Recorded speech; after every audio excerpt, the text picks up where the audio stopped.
ಸಾಮಾನ್ಯವಾಗಿ ನಿಮ್ಮ ಶತ್ರುಗಳು ನಿಮಗೆ ಬರೀ ಶಾಪ ಹಾಕ್ತಾ ಇರ್ತಾರೆ.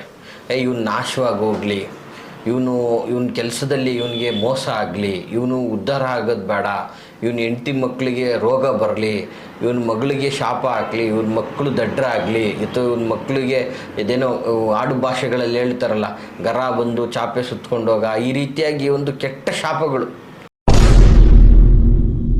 ಹಲ್ಲು ಕಡ್ಕೊಂಡು ಕಣ್ಣನ್ನು ಬಿಟ್ಕೊಂಡು ಅವರು ಕೊಡೋ ಶಾಪ ತಾಪಗಳಿಂದಾಗಿ ನಿಮ್ಮ ಮನೆಯಲ್ಲಿ ಸದಾ ಜಗಳ. ಅವ್ರು ಹಾಕ್ತಾ ಇರ್ತಕ್ಕಂತಹ ದೃಷ್ಟಿಗಳಿಂದಾಗಿ ನಿಮಗೆ ಆಗಬೇಕಾಗ್ತಾ ಇರುವಂಥ ಕಾರ್ಯಗಳು ಯಾವುದೂ ಆಗ್ತಾ ಇರಲ್ಲ. ಯಾವ ರೀತಿ ನಮಗೆ ಈ ಶತ್ರುಗಳ ಪ್ರಭಾವ ನಮಗೆ ತಟ್ಟದೇ ಇರೋ ರೀತಿ ನಾವು ಹೆಂಗಿರಬೇಕು, ಇವ್ರ ಕೆಟ್ಟ ಕಣ್ಣುಗಳು ನಮಗೆ ಬೆಳೆದೇ ಇರೋ ರೀತಿ ಏನು ಮಾಡಬೇಕು, ಇವರ ಶಾಪ ನಮಗೆ ತಗಲ್ಬಾರ್ದಂದ್ರೆ ಏನು ಮಾಡಬೇಕು ಅನ್ನುವಂಥದ್ದು ಬಹಳ ಜನಗಳು ನನಗೆ ಪ್ರಶ್ನೆ ಮಾಡಿದ್ರು ಫೋನಲ್ಲಿ. ನಮಸ್ತೆ ವೀಕ್ಷಕರೇ, ನಾನು ನಿಮ್ಮ ಮೈಸೂರಿನ ಶ್ರೀನಿವಾಸನ್. ವೀಕ್ಷಕರೇ, ಇವತ್ತು ಸಾಮಾನ್ಯವಾಗಿ ನಿಮ್ಮ ಬೆಳವಣಿಗೆ ಅಥವಾ ನಿಮ್ಮ ಒಂದು ಅಭಿವೃದ್ಧಿ, ನಿಮ್ಮ ಜೀವನದ ವ್ಯವಸ್ಥೆಯನ್ನು ಕಂಡು ಸಾಮಾನ್ಯವಾಗಿ ನಿಮ್ಮ ಶತ್ರುಗಳು ನಿಮಗೆ ಬರೀ ಶಾಪ ಹಾಕ್ತಾ ಇರ್ತಾರೆ. ಇವನು ನಾಶವಾಗಿ ಹೋಗಲಿ, ಇವನ ಕೆಲಸದಲ್ಲಿ ಇವನಿಗೆ ಮೋಸ ಆಗಲಿ, ಇವನು ಉದ್ಧಾರ ಆಗೋದು ಬೇಡ, ಇವನ ಹೆಂಡತಿ ಮಕ್ಕಳಿಗೆ ರೋಗ ಬರಲಿ, ಇವನ ಮಗಳಿಗೆ ಶಾಪ ಹಾಕಲಿ, ಇವನ ಮಕ್ಕಳು ದಡ್ಡರಾಗಲಿ, ಇವನ ಮಕ್ಕಳಿಗೆ ಇದೇನೋ ಆಡು ಭಾಷೆಗಳಲ್ಲಿ ಹೇಳ್ತಾರಲ್ಲ, ಗರ ಬಂದು ಚಾಪೆ ಸುತ್ಕೊಂಡೋಗ, ಈ ರೀತಿಯಾಗಿ ಒಂದು ಕೆಟ್ಟ ಶಾಪಗಳು, ಆ ಥರದ್ದೆಲ್ಲ ಶಾಪಗಳು ಹಾಕ್ತಾ ಇರ್ತಾರೆ. ಅದಲ್ಲದೆ ನಿಮ್ಮ ಬೆಳವಣಿಗೆಯನ್ನು ಕಂಡು ಕೆಟ್ಟ ದೃಷ್ಟಿ ಶತ್ರುಗಳದು, ಏನಪ್ಪ ನಮ್ಮ ಮುಂದೆನೇ ಮೆರಿತಾ ಇದ್ದಾನಲ್ಲ ಇವನು, ನಮ್ಮ ಮುಂದೆನೇ ಮನೆ ತೊಗೊಂಡ, ಕಾಡಿ ತೊಗೊಂಡ, ಒಂದು ವ್ಯವಸ್ಥಿತವಾದ ಜೀವನ ನೋಡ್ತಾ ಇದ್ದಾನೆ, ಮನೆ ಕಟ್ಟಿದ್ದಾನೆ, ಚೆನ್ನಾಗಿ ಒಳ್ಳೆ ಜಮೀನಲ್ಲಿ ಒಳ್ಳೆ ಫಲ ತಗೊಳ್ತಾ ಇದ್ದಾನೆ, ಇವನ ಹತ್ರ ದುಡ್ಡು ಜಾಸ್ತಿ ಇದೆ, ಜನಬಲ ಇದೆ, ಧನಬಲ ಇದೆ, ಈ ರೀತಿಯಾಗಿ ನೀವು ಅದೆಲ್ಲ ಒಂದು ಕಡೆ ಆಗಲಿ, ಏನೂ ಇಲ್ಲದೇ ಪಾಪ ಏನೂ ಇಲ್ಲದೇ ಪ್ರಾಮಾಣಿಕವಾಗಿ ನೀವಾಯಿತು, ನಿಮ್ಮ ಮನೆ ಆಯಿತು, ಕುಟುಂಬ ಆಯಿತು, ಮಕ್ಕಳಾಯಿತು ಅಂತ ಧರ್ಮದಿಂದ ನಡೀತಾ ಇರ್ತೀರ. ಅದರಲ್ಲೂ ಕೂಡ ನಿಮ್ಮ ಮೇಲೆ ದೃಷ್ಟಿ ಹಾಕ್ತಾ ಇರ್ತಾರೆ. ಇವನು ಈ ಥರ ಇದ್ರೂ ಇವನು ಯಾರ ಹತ್ರನೂ ಬರೋದಿಲ್ವಲ್ಲ, ಇವನಿಗೆ ಏನೋ ಅಹಂಕಾರ, ನಿಮಗಿಲ್ಲ ಅಂದ್ರೂ ಬೇಕು ಅಂತ ಸುಮ್ಮನೆ ಸೊ ನಿಮ್ಮ ಮೇಲೆ ಕೆಟ್ಟ ದೃಷ್ಟಿಯನ್ನು ಹಾಕುವಂಥದ್ದು, ಶಾಪವನ್ನು ಹಾಕುವಂಥದ್ದು. ಅದು ಸಾಮಾನ್ಯ ಶಾಪ ಹಾಕ್ತಾರ, ಅವ್ರುಗಳು ಹಲ್ಲು ಕಡ್ಕೊಂಡು ಕಣ್ಣನ್ನು ಬಿಟ್ಕೊಂಡು ಅವರು ಕೊಡೋ ಶಾಪ ತಾಪಗಳಿಂದಾಗಿ ನಿಮ್ಮ ಮನೆಯಲ್ಲಿ ಸದಾ ಜಗಳ. ಅವ್ರು ಹಾಕ್ತಾ ಇರ್ತಕ್ಕಂತಹ ದೃಷ್ಟಿಗಳಿಂದಾಗಿ ನಿಮಗೆ ಆಗಬೇಕಾಗ್ತಾ ಇರುವಂಥ ಕಾರ್ಯಗಳು ಯಾವುದೂ ಆಗ್ತಾ ಇರಲ್ಲ. ಜೊತೆಗೆ ಅವರು ಮಾಡುವಂತಹ ಪ್ರಭಾವಕ್ಕೆ, ಅವರು ಮಾಡೋ ಕುತಂತ್ರಗಳಿಗೆ, ನಿಮ್ಮ ಬಗ್ಗೆ ಇಲ್ಲ ಸಲ್ಲದ ಅಪಪ್ರಚಾರಗಳನ್ನು ಹೇಳಿ ನೋಡಿ. ಸಾಮಾನ್ಯವಾಗಿ ಶತ್ರುಗಳು ನಿಮ್ಮ ನಾಶವನ್ನೇ ಸದಾ ಬಯಸ್ತಾ ಇರ್ತಾರೆ. ಯಾವುದಾದ್ರೂ ಸಮಯದಲ್ಲಿ ಏನಾದರೂ ಆಗಬೇಕಲ್ಲ, ಒಂದು ಆಕ್ಸಿಡೆಂಟ್ ಆಗಿ ಹೋಗ್ಬಿಡ್ಬೇಕು, ಇವನು ಇರಬಾರ್ದು, ಈ ಥರ ನೋಡಿ. ಒಂದು ಮನೆ ನಾಶ ಆಗಲಿಕ್ಕೆ, ಈಗ ಮನೆಯಲ್ಲಿ ಒಬ್ಬ ಹಿರಿಯ, ಅವನೇ ಮನೆಯ ದೊಡ್ಡ ವ್ಯಕ್ತಿ, ಅವನಿಂದನೇ ಈ ಒಂದು ಮನೆ ನಡೀತಾ ಇರತಕ್ಕಂಥ ಸಂದರ್ಭದಲ್ಲಿ ಇಂತಹ ಕೆಟ್ಟ ದೃಷ್ಟಿ ಅಥವಾ ಈ ಶತ್ರುಗಳ ಈ ಕೆಟ್ಟ ದೃಷ್ಟಿ ಮತ್ತು ಆ ಶತ್ರುಗಳು ಹಾಕುವಂತಹ ಶಾಪ ಅದು ತಟ್ಟೆ ಆ ವ್ಯಕ್ತಿ ಅಕಾಲಿಕವಾಗಿ ಏನಾದ ಅಂದರೆ ಆ ಮನೆ ಬೀದಿಗೆ ಬಂದುಬಿಡ್ತದೆ. ವೀಕ್ಷಕರೇ, ಈ ರೀತಿಯಾಗಿ ನಾವು ಬಂದಿರೋದು ಕೂಡ ನಾವು ಗಮನಿಸಿದ್ದೀವಿ. ಹೀಗೆ ನಮ್ಮ ಒಂದು ಭಕ್ತರ ಒಂದು ವ್ಯವಸ್ಥೆಯಲ್ಲೂ ಕೂಡ ಈಗ ಆಗಿದೆ.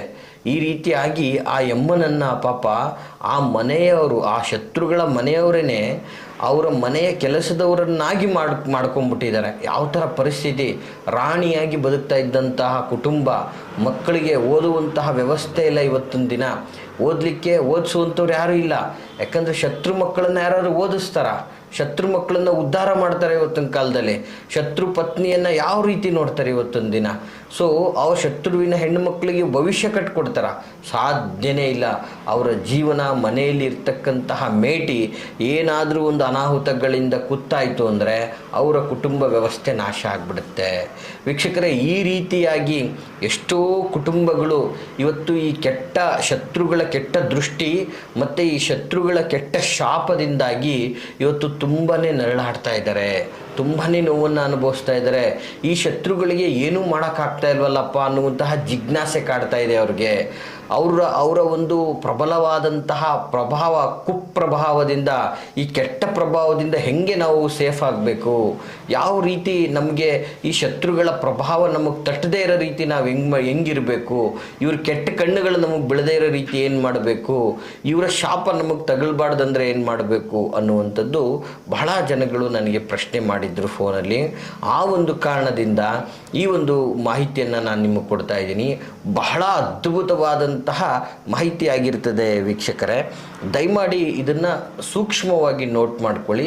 ಬಹಳ ಸುಲಭವಾದಂತಹ ಅದ್ಭುತವಾದಂತಹ ತಂತ್ರ ಇದಾಗಿರ್ತದೆ. ಇದು ನಿಮ್ಮ ಮನೆಯಲ್ಲೇ ತಾವು ಸುಲಭವಾದ ರೀತಿಯಲ್ಲಿ ಮಾಡ್ಕೋಬೋದಾಗಿರ್ತದೆ ವೀಕ್ಷಕರೇ.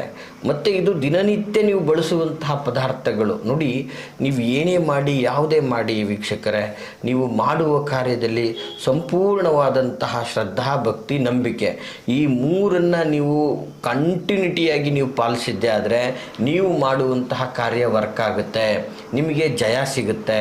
ಮತ್ತು ನೀವು ಯಾವ ಉದ್ದೇಶವನ್ನು ಇಟ್ಕೊಂಡು ಮಾಡ್ತಾ ಇದ್ದೀರಿ ಅದರ ಫಲ ನಿಮಗೆ ಸಿಗುತ್ತೆ. ಸೊ ಹಾಗಾಗಿ ಇದು ಬಹಳ ಅದ್ಭುತವಾದಂತಹ ತಂತ್ರ. ಇವತ್ತು ಶತ್ರುಗಳ ಕೆಟ್ಟ ದೃಷ್ಟಿಯಿಂದ, ಅವರ ಒಂದು ವಿಶೇಷವಾಗಿ ಅವರ ಶಾಪ ತಾಪಗಳಿಂದ ನೀವು ನೋವನ್ನು ಅನುಭವಿಸ್ತಾ ಇದ್ದರೆ ಈ ಒಂದು ಸಣ್ಣ ತಂತ್ರ ಸಾಕು ವೀಕ್ಷಕರೇ. ಅದನ್ನು ನಾನು ಇವತ್ತಿನ ದಿನ ಸುಲಭವಾದ ರೀತಿಯಲ್ಲಿ ನಾನು ಹೇಳ್ತಾ ಇದ್ದೀನಿ, ನೋಟ್ ಮಾಡ್ಕೊಳ್ಳಿ. ಬಹಳ ಅದ್ಭುತವಾದಂತಹ ತಂತ್ರ ಆಗಿರ್ತದೆ. ಮೊದಲನೇದಾಗಿ ಈ ತಂತ್ರವನ್ನು ಮಂಗಳವಾರದ ದಿನವೇ ಮಾಡಬೇಕಾಗ್ತದೆ ವೀಕ್ಷಕರೇ. ಮಂಗಳವಾರದ ದಿನ ಬಹಳ ವಿಶೇಷವಾಗಿ ಅದೇ ದಿನದಲ್ಲಿ ಮಾಡಬೇಕಾಗ್ತದೆ. ಮತ್ತು ಏನು ಮಾಡಬೇಕು ಇದಕ್ಕೆ ಅಂತಂದರೆ, ವಿಶೇಷವಾಗಿ 9 ಒಣಮೆಣಸಿನಕಾಯಿ ವೀಕ್ಷಕರು. ಇದು ಸಾಮಾನ್ಯವಾಗಿ ಎಲ್ಲರ ಮನೆಯಲ್ಲೂ ಸಹ ಇರುವಂಥದ್ದು. ಹಾಗೆ ಇದಕ್ಕೆ ಸ್ವಲ್ಪ ಕಲ್ಲುಪ್ಪು. ನೋಡಿ, ಕಲ್ಲುಪ್ಪಲ್ಲಿ ನಿಮಗೆ ಸಾಮಾನ್ಯವಾಗಿ ಗೊತ್ತಿರ್ತದೆ ನೆಗೆಟಿವಿಟಿಯನ್ನು ನಾಶ ಮಾಡುವಂಥದ್ದು, ಅಂತಹ ಒಂದು ಶಕ್ತಿ ಕಲ್ಲುಪ್ಪಲ್ಲಿರ್ತದೆ. ಮತ್ತು ಅದರ ಜೊತೆಗೆ ಸ್ವಲ್ಪ ಸಾಸಿವೆ ಬಗ್ಗೆ ನಿಮಗೆ ಭಾಳಷ್ಟು ಕಾರ್ಯಕ್ರಮಗಳಲ್ಲಿ ನಾನು ಹೇಳಿದ್ದೀನಿ, ಇದು ಬಹಳ ಉಪಯುಕ್ತವಾದಂತಹ ಒಂದು ವಸ್ತು ಅಂಥೇಳಿ. ಸೊ ಈ 3 ಪದಾರ್ಥಗಳನ್ನು ಇಟ್ಕೊಂಡ್ರೆ ಸಾಕು, ನೀವು ಸಂಪೂರ್ಣವಾಗಿ ಈ ಶತ್ರುಗಳ ವ್ಯವಸ್ಥೆ, ಇವರ ಕೆಟ್ಟ ದೃಷ್ಟಿ ನಾಶಕ್ಕೆ ಅದ್ಭುತವಾದ ತಂತ್ರವನ್ನು ಮಾಡ್ಬೋದು. ಏನು ಗುರುಗಳೇ, ಈ ಎಲ್ಲ ಪದಾರ್ಥಗಳನ್ನು ಇಟ್ಕೊಂಡು ಯಾವ ವಿಧಾನದಲ್ಲಿ ತಂತ್ರವನ್ನು ಮಾಡ್ಬೋದು ಅಂತ ನೋಡಿ. ವಿಧಾನ ಬಹಳ ಸುಲಭವಾಗಿರ್ತಕ್ಕಂಥದ್ದು. ಮೊದಲನೇದಾಗಿ ಈ 9 ಮೆಣಸಿನಕಾಯಿ ಏನಿರ್ತದೆ, ಸಂಪೂರ್ಣವಾಗಿ ಒಣಗಿರಬೇಕು ಮತ್ತು ಚೆನ್ನಾಗಿರಬೇಕು. ಅದು ಯಾವುದೇ ಥರದ ವ್ಯವಸ್ಥೆಯಲ್ಲಿ ಅಥವಾ ಅದೇನೋ ಬಂದಿರತಕ್ಕಂಥದ್ದನ್ನು ತಗೋಬೇಡಿ. ಚೆನ್ನಾಗಿರುವಂತಹ ಮೆಣಸಿನಕಾಯಿ, ಒಣಗಿರುವಂಥದ್ದನ್ನು ತೆಗೆದುಕೊಂಡು ಆ 9 ಒಣಗಿದ ಒಂದು ಮೆಣಸಿನಕಾಯಿಯ ಮೇಲೆ ನಿಮ್ಮ ಶತ್ರುಗಳ ಹೆಸರನ್ನು ಬರೀರಿ. ನಿಮಗೆ ಒಬ್ಬರಿರ್ಬೋದು, ಇಬ್ಬರಿರ್ಬೋದು, ಎಷ್ಟು ಜನ ಇರ್ಬೋದು, ಬೇಕಾದರೆ ಎಲ್ಲರ ಹೆಸರನ್ನು ಕೂಡ ಬರಿಬೋದು. 20 ಜನ ಇದ್ರೂ ಬರಿಬೋದು. ಆ ಒಣಮೆಣಸಿನಕಾಯಿ ಮೇಲೇ ಒಂದೊಂದರ ಮೇಲೂ ಕೂಡ 2 ಹೆಸರನ್ನು ನೀವು ಆರಾಮಾಗಿ ಬರಿಬೋದು. ಆ ಹೆಸರುಗಳನ್ನು ಬರೆದುಬಿಟ್ಟು ಆ ಮೆಣಸಿನಕಾಯಿಯನ್ನು ಒಂದು ಕಡೆ ಇಟ್ಕೊಳ್ಳಿ. ನಂತರ ಸ್ವಲ್ಪ ಕಲ್ಲುಪ್ಪು, ಸ್ವಲ್ಪ ಸಾಸಿವೆ, ಇಷ್ಟನ್ನು ಕೂಡ ನೀಟಾಗಿ ನಿಮ್ಮ ಬಳಿ ಇಟ್ಕೊಂಡು, ವಿಶೇಷವಾಗಿ ನೋಡಿ ವೀಕ್ಷಕರೇ, ಈ ಒಂದು ತಂತ್ರವನ್ನು ಮಾಡಬೇಕಾದ್ರೆ ದಕ್ಷಿಣಾಭಿಮುಖವಾಗಿ ಕೂತ್ಕೋಬೇಕು. ಒಂದು ಸ್ವಲ್ಪ ನಿಮ್ಮ ಮನೆಯಿಂದ ಸ್ವಲ್ಪ ದೂರ ಅಥವಾ ನಿರ್ಜಲ ಪ್ರದೇಶ, ಯಾವುದಾದ್ರೂ ಒಂದು ಸ್ವಲ್ಪ ಅದ್ಭುತವಾದಂತಹ ಸ್ಥಳಕ್ಕೆ ಹೋಗಿ, ಅಥವಾ ನನಗೆ ಕೇಳಿದರೆ ಒಂದು ಪ್ರಕೃತಿ ಸೌಮ್ಯದಲ್ಲಿ ಇದನ್ನು ಮಾಡೋದು ತುಂಬ ಉತ್ತಮ. ಅಂದರೆ ತುಂಬ ಒಂದು ನಿರ್ಜಲವಾದ ಪ್ರದೇಶಗಳಲ್ಲಿ ಈ ಒಂದು ಕಾರ್ಯತಂತ್ರವನ್ನು ಮಾಡೋದು ಬಹಳ ಉಪಯುಕ್ತವಾಗಿರ್ತದೆ. ಅಲ್ಲಿ ಏನು ಮಾಡಬೇಕು ಫಸ್ಟು ನೀವು ಅಂದರೆ, ಒಂದು ಸಣ್ಣ ಹೋಮಕುಂಡದ ಥರ ಅಥವಾ ಒಂಚೂರು ಕೆಂಡಗಳನ್ನು ಮಾಡ್ಕೋಬೇಕು. ತುಂಬ ಚೆನ್ನಾಗಿ ಒಂದಷ್ಟು ಕಟ್ಟಿಗೆಗಳನ್ನು ಹಾಕಿ ಕೆಂಡವನ್ನು ಮಾಡ್ಕೋಬೇಕು.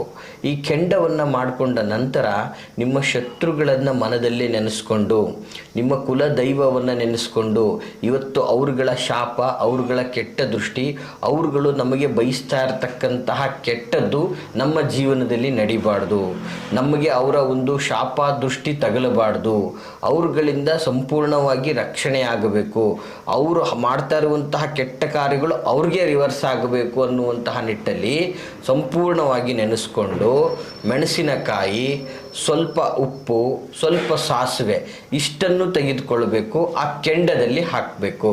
ಈ ರೀತಿಯಲ್ಲಿ ಕೆಂಡದಲ್ಲಿ ಹಾಕಿ ಒಂದೊಂದು ಮೆಣಸಿನಕಾಯಿ, ಸ್ವಲ್ಪ ಉಪ್ಪು, ಸ್ವಲ್ಪ ಸಾಸಿವೆ ಎಲ್ಲ ಒಟ್ಟಿಗೆ ತೆಗೆದುಕೊಳ್ಬೇಕು, ಕೆಂಡದಲ್ಲಿ ಹಾಕಬೇಕು. ಈ ರೀತಿಯಾಗಿ ಸರಿಯಾದ ರೀತಿಯಲ್ಲಿ ನೀವು ಸಂಪೂರ್ಣವಾಗಿ 9 ಹಾಕಿದ ನಂತರ, ಸಂಪೂರ್ಣವಾಗಿ ಅದನ್ನು ದಹಿಸಿದ ನಂತರ ನೋಡಿ, ನೀವು ಬೇಕಾದ್ರೆ ಇದನ್ನು ದಹಿಸಿ ನೋಡಿ. ಇದನ್ನು ದಹಿಸಬೇಕಾದ್ರೆ ಬರುವಂತಹ ವ್ಯವಸ್ಥೆ ನೋಡಿ, ನಿಮಗೆ ನಾರ್ಮಲ್ ಆಗಿದ್ದಾಗ ಅದು ತುಂಬಾ ಕೆಟ್ಟ ಸ್ಮೆಲ್ಲಾಗಿ ಬರ್ತದೆ. ಸೊ ನಿಮ್ಮ ಮೇಲೆ ಪ್ರಭಾವಗಳಾಗಿದೆ, ದೃಷ್ಟಿ ಬಿದ್ದಿದೆ, ಶಾಪಕ್ಕೆ ಒಳಗಾಗಿದ್ದಾರೆ ಅಂದರೆ ಅದು ಏನೂ ಬರೋದಿಲ್ಲ ನಿಮಗೆ, ಆಯಿತಾ. ಘಾಟಾಗಲಿ, ಇನ್ನೊಂದಾಗಲಿ, ಮತ್ತೊಂದಾಗಲಿ ಏನೂ ಬರೋದಿಲ್ಲ. ಅಲ್ಲಿಗೆ ನೀವು ಪ್ರಭಾವಕ್ಕೆ ಒಳಗಾಗಿರ್ತೀರಾ ಅಂತ, ದೃಷ್ಟಿಗೆ ಒಳಗಾಗಿರ್ತೀರಾ. ಶತ್ರುಗಳ ದೃಷ್ಟಿ, ಶತ್ರುಗಳ ಶಾಪ ಮತ್ತು ಅವರು ನಿಮ್ಮ ವಿರುದ್ಧ ಮಾಡುವಂತಹ ಎಲ್ಲ ವ್ಯವಸ್ಥೆಗಳಿಂದ ನೀವು ರಕ್ಷಿಸಲ್ಪಡ್ತೀರಾ.